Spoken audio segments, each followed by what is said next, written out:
I'm Denella Ri'chard. I've made a career traveling the world.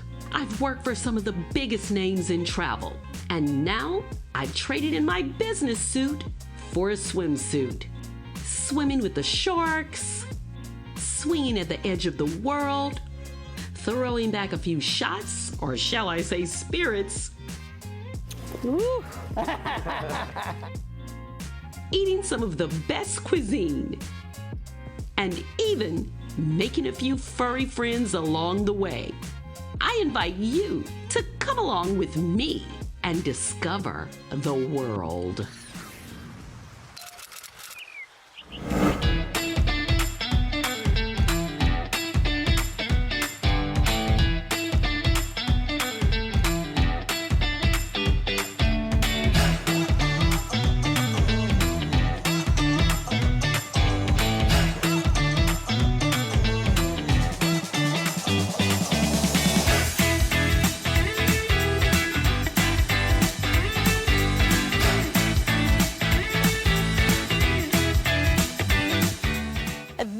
I'm in Jackson, Mississippi, the city with soul. I'm looking forward to learning about the rich and diverse history, the perseverance and the triumphant spirit of Jackson that defined and shaped the Civil Rights Freedom Trail. I can't wait to experience the historical museums, the award-winning chefs and restaurants, the soulful music, and of course, the delightful Southern hospitality. So come along with me to Jackson, Mississippi.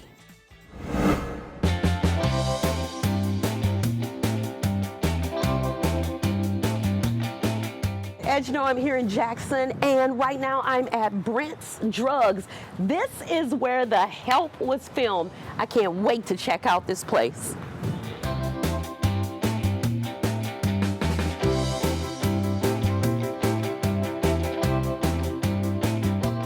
Hey, my name is Sarah Friedler. I'm the general manager at Brent's Drugs in the Apothecary. Brent's was opened in 1946. One of the great things about Brent's in the Apothecary is that we've kept all of the interior mostly intact from the period of when it was built. This is just a place that people come where it's very nostalgic. The menu hasn't changed in a long time, and so they know what they're going to get. They enjoy coming, putting down their phones and visiting with each other.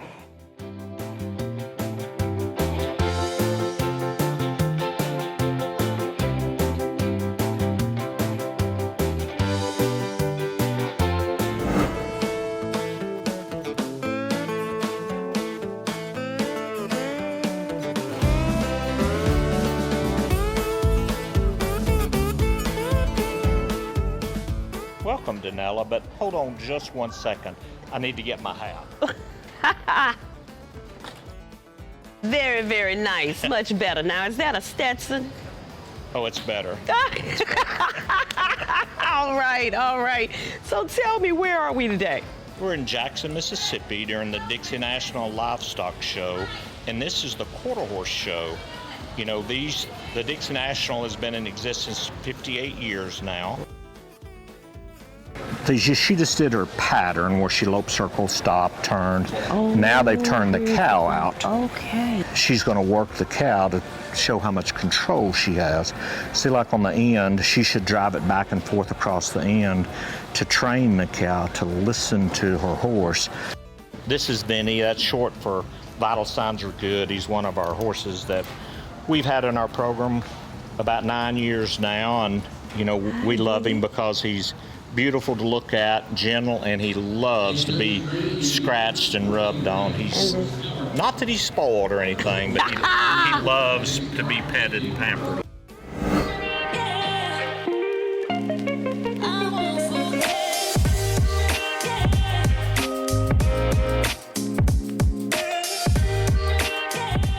So Jerry, some friends told me I could not come here to Jackson and not stop by Malaco Records. Well, they told you the truth. You have to come by Malaco. This really is, when you talk about blues and gospel, this is like the Mecca. You know, all of the greats, blues and and gospel has recorded here, come through here. Like who? Who's recorded here, you Jerry? talk about ZZ Hill, Down Home Blues, Bobby Blue Bland, Johnny Taylor, Little Milton, Denise LaSalle. Malaco, just one of those studios that has a sound that cannot be replicated. So, of course, Johnny Taylor is near and dear to my heart. Say, my mom and my daddy like, it's cheaper to keep her. Cheaper to keep her, and then Jody's Got Your Girl and Gone. And, you know, here in Mississippi, because of the economics and all of the racial segregation thing that was going on back in the 50s and 60s, a lot of our artists left and went to other cities who claimed them as their own. And what about the Mississippi Mass Choir? I could really say that the choir was birthed here. Frank Williams at the time was the executive director of the gospel division, and he knew the talent that was here, and he said, I need to form a choir of Mississippi singers. So in 1988, the clarion call went out, about 150 people came together. We recorded in October of that year. Project was released in January, went #1 in the country, stayed 48 consecutive weeks. Of course, no trip is complete without a visit to Jackson State University. I got a chance to hang out with the sonic boom of the South.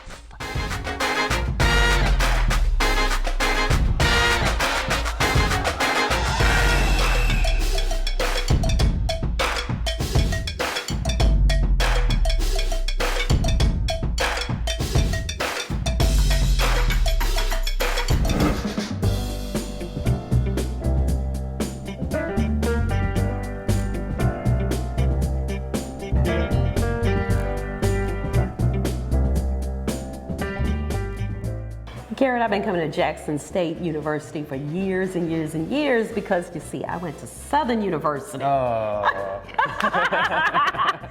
But of course, you guys are doing some important work here at COFO, which is located right here on the campus of Jackson State University. That's right. What does COFO stand for? So COFO is the Council of Federated Organizations. It was started in 1961 as an umbrella organization for the 4 main civil rights organizations, which you can see on the wall over here, which were doing work in Mississippi. The Southern Christian Leadership Conference, which is best known under the leadership of Dr. Martin Luther King.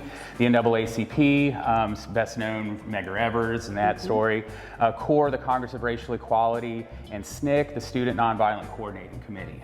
In 1961, as the sit-ins kind of started happening around the South and civil rights activity became more from a ground level working up, these 4 organizations came together to distribute some voter money that was coming into the state, and as a way to work together, they did that because these organizations, while they all had the same goals, they had different tactics in how to do it. So COFO was brought together in order to, unify everyone under one cause. And so they did all kinds of work. If you in the back, they did the Mississippi Summer Project under Freedom Summer, where they had the Freedom Schools, massive voter drives where they got tens of thousands of Black Mississippians registered to vote, and did work all the way up through 1964, 1965, when the movement kind of transitioned a little bit, but after this Civil Rights Act of 1964 and the Voting Rights Act of 1965.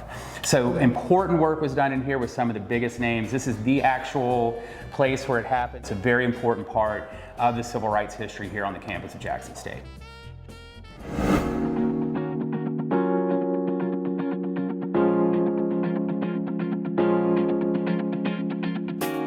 Right now, I'm at the Mississippi Governor's Mansion. It was completed in 1842, and the first governor to reside here was Governor Tucker. It is the second oldest continuously occupied executive residence in the United States. Hi, Denella. I'm Joyce Husky. I'm the docent here at the Mississippi Governor's Mansion. Welcome. Thank you, Joyce. Thank you so much. We're glad to have you. This is our Mississippi State Dining Room here in the Governor's Mansion. The governor and his family do still use the Governor's Mansion to entertain. Wow. So as he welcomes dignitaries from across the state, the nation, and from around the world, this is oftentimes where they would be seated for a meal. So this is my favorite piece in the mansion, Denella. I see This why. is our cranberry overlay chandelier dating to about the 1830s. It's either French or English, done in the Bohemian style. It's the one thing I've never forgotten from my first trip here to the mansion as a 4th grader. Oh my gosh, wow. So this is my favorite. Beautiful. Wow, now I hear you guys have also hosted a lot of celebrities here through the years. We have had many. 3 of my favorite are B.B. King, who was here after receiving the Governor's Arts Award, Charlie Pride, who's from Yes. Sledge, Mississippi, and then, of course, we can never forget Morgan Freeman.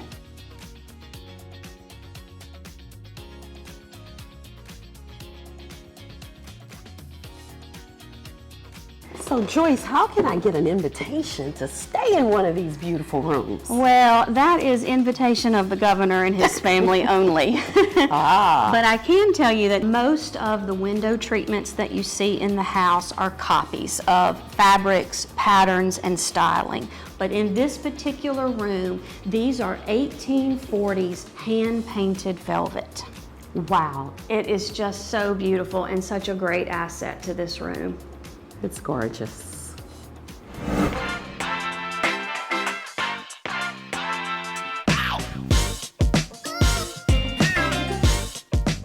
Right now, I'm at the Mississippi Museum of Natural Science, where I'm about to explore and check out the wondrous habitats. The Mississippi Sound is an estuary, which is a partially enclosed area where fresh river water mixes with salty ocean water. Here you'll find fish like hardhead catfish, black drum, gag grouper, and even schoolmaster snapper. And the famous two-headed snake. There's even a dinosaur walking trail if you want to burn off a few calories. And this, my friends, is a T-Rex. While in Jackson, I stayed at the Old Capitol Inn, which was originally home to the YMCA in the 1950s. This designer boutique hotel is conveniently located downtown, offering spacious accommodations with beautiful decor.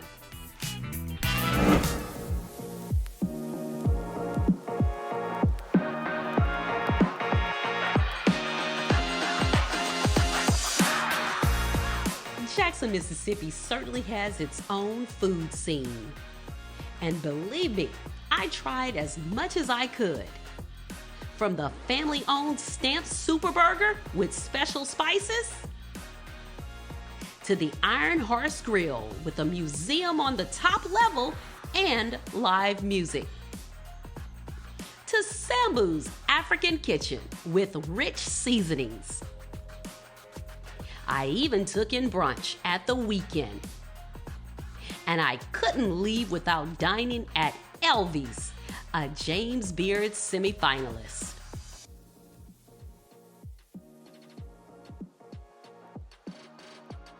Hey, my name is JL and I'm the head host here at the Weekend in Jackson.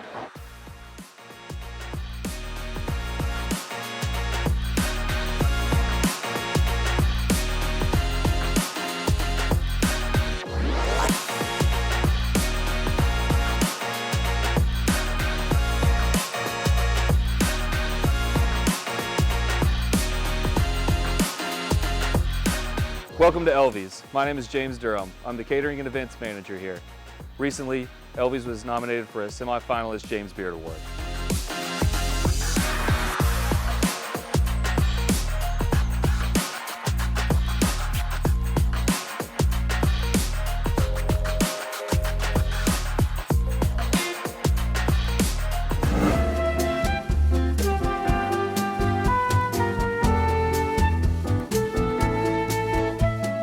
Denella, welcome. Thank you. I'm Nick Wallace. We're here at the Nissan Cafe by Nick Wallace, located in the Mississippi 2 Museum. So what are we cooking today? So we're going to do some chicken and grits. Traditionally, they like to do shrimp and grits. Yes. My grandmother, honestly, always cooked like chicken and grits, pork and grits. So we're going to give you some of that soul today. So it's going to have some really good heirloom tomatoes, a lot of spinach, but I think you're going to love it. All right, let's do it. All right, let's do it. I'm going to let you Okay. take the lead. That'll work. So you can go ahead and add like 5 or 6 pieces of chicken Okay. into this All right. skillet. 1 good spoonful of the red Okay, onions. a nice little heaping. There you go. Okay. You can do a couple spoonfuls of tomatoes. One. Can't get Okay. enough of those. And then probably a couple spoonfuls of the mushrooms too. Okay. You can go ahead and place it down on an induction burner. Okay. And you can go ahead and add in probably a half a spoon of those green onions in there. Okay. Uh-oh, I'm It's making a okay. little bit of a mess. It's all right. All right. All right. All right, that'll work. So what we're gonna do now, we're gonna just turn it up just a bit. This is that next 26. Now our step, we're gonna go ahead and add in some spinach. Okay. And we're not gonna be shy with the spinach. Just let it cook down here. Yeah, we're gonna go ahead and hit it with a little bit of cream. All right. Continue to kind of stir, Yeah. mix it in Yep. here like this. We want to bring it Okay. completely up to a boil now. Just let it reduce down so Put it's this going to in. slightly starting to get thick, and then Okay. we'll go straight into plating. Okay. We got the grits nice and thick, so I'm going to go ahead and lay in the grits in the middle of the plate. Mm-hmm. So this is how my plate always look with grits. And then we have the chicken kind of cream. That looks awesome.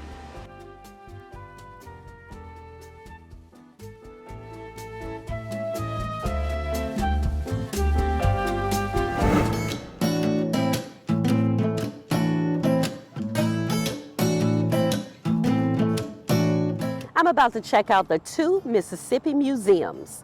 The Mississippi Civil Rights Museum shares the stories that change the nation.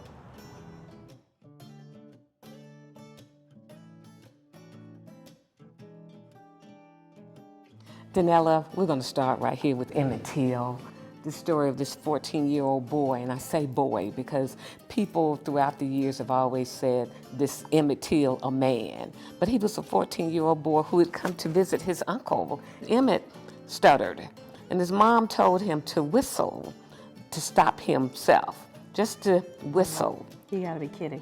Yeah, so that's probably what he did. Stuttering, being nervous. They came to his house. They took him to Glendora, Mississippi. They beat him. They did all these things to him. They connected him to a cotton gin fan and put his body in the Tallahatchie River. And what did his mom do afterwards? They took his body to Chicago, and she allowed Chicago to see this and all over the world to see his mutilated body. And we have to praise her for that. Yes, we have to praise people like you and the curators and the founders of the museum for keeping his story alive, right? Yes. And one of my good friends, I'm from Baton Rouge, Louisiana, Keith Beauchamp, Yes. who is one of the producers for the movie Till, is also doing the work in keeping Emmett Till's story alive, and may his name never be forgotten. But to the people who say, is Black history really important? Why do we need Black history when we already have American history? What do you say to the people that say, is Black history really important? History is important. Our history is important. We've lost a lot of our history. So whatever we're able to do as far as telling about our ancestors, it's our job to do it because we pass on the knowledge to others. So Pam, so that he is never forgotten, say his name.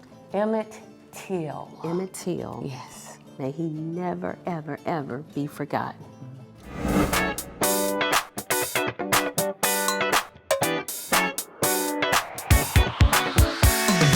As I was planning my trip here to Jackson, I reached out to some friends and I asked where can I go for some good food, entertainment, and music, and they say you gotta go to Johnny T's. So you Johnny T. Absolutely. All right, Pleasure to Johnny meet T. you. Denella, Thanks nice for to having me. meet you. So tell me a little bit about the Farish Street area, because I know and I continue to hear there's a lot of history here. It is. Why did you choose this area for your business? It was so rich in history. Once I found out and kind of did my due diligence on the whole area, I just was considered my ultimate science project to actually come and rebrand and repackage some of what once was. So we decided to do the Johnny T's concept, and it fit because Farish Street at one time was the mecca for Black people. It was second to Harlem. And this is where your Black professionals lived, worked, and they played.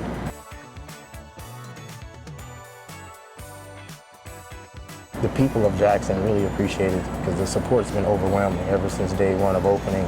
People wanted to see this happen. So when I say the Ultimate Science Project, it's been working out really well. Well, I tell you, I'm having a great time. I love the vibe. I love the music. I love the cocktails, that's for sure. So what's on the menu tonight? What should I order? Oh, wow. Well, chefs here tonight, I think we got some hand-carved steaks. We got lobster, duck. We make our pastas to order. We really do a great job down there on the culinary side. We've been featured on CNN.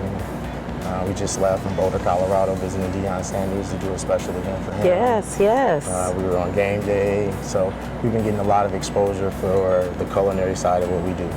Absolutely. Well, hey, cheers to you and the amazing things you're doing here at Johnny T's. Well, thanks.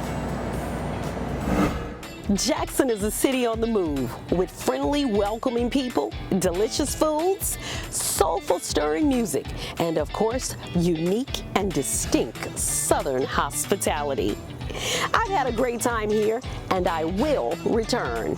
But for now, I have to go because I'm off to my next destination.